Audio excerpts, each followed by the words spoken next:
मेथीच्या जुडीची रांगोळी छान वाटतं. हे असं अशी जुडीला अशी कापली आणि अशी इकडे पसरून ठेवली तर ही असं मस्त तयार झालं.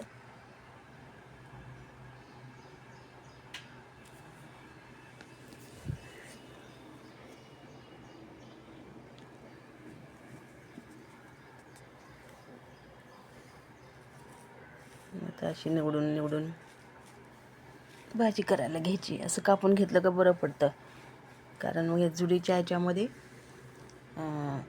किचकिच असते थोडी, पानं वगैरे खराब झालेले असतात, हाताला ते ओल लागते, चिकचिक वाटते. तर तशी जुडी कापून घेतली का शेंडे मग असं खुडायला बरं पडतं. हे पिवळी पानं काढून टाकून असं आपण पटकन तोडून अशी बाजूला ठेवू शकतो. हे सोपं पडतं. खालचं पान काढून टाकायचं, हे पिवळंवालं, वरचं फक्त घ्यायचं असं.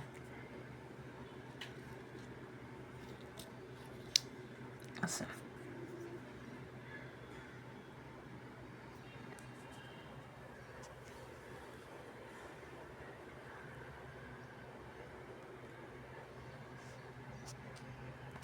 आता आपण कांद्यावरची मेथीची भाजी करणार आहोत.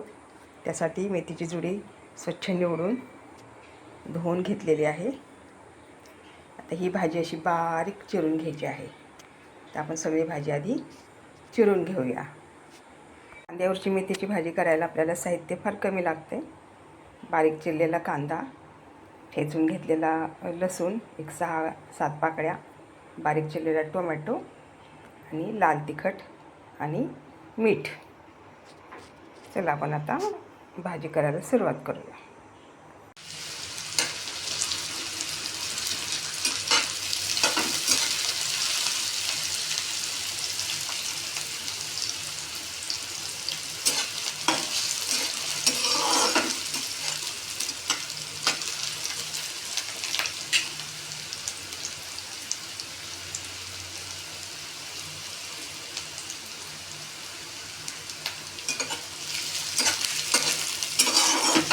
कांदा आणि लसूण छान शिजत आले किंवा छान फ्राय झाले तेव्हा आपण हळद आणि टोमॅटो टाकूया.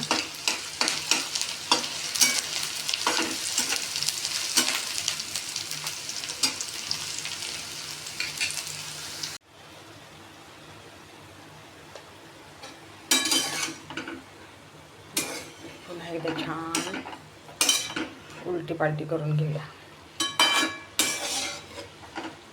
मीठ तर होतंच, आपोआपच मिक्स होऊन जातं सगळं.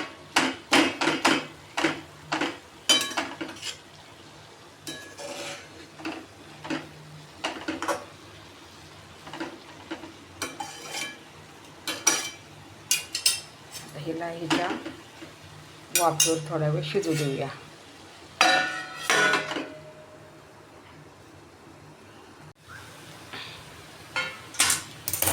मस्त वाफेवर शिजली, भारी. पाणी टाकायची गरज नाही, काय नाही. आता याच्यात आपण लाल तिखट टाकूया.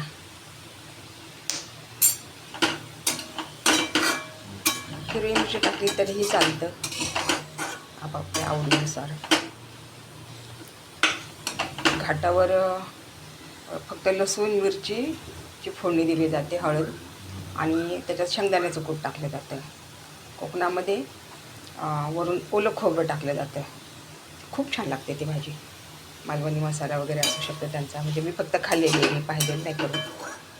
तरी केल्या मेथीच्या भाज्या, तरी पण माझी फेवरेट म्हणजे ह्याच्यामध्ये मटण किमा टाकायचा. काय भारी लागते, वा वा वा. म्हणजे एकदा करूनच बघा तुम्ही. काही नाही, सेम सगळं. ह्याच्यामध्ये फक्त मटणचा खिमा करून टाकायचा किंवा शिजवलेलं मटण बारीक तुकडे करून टाकायचं.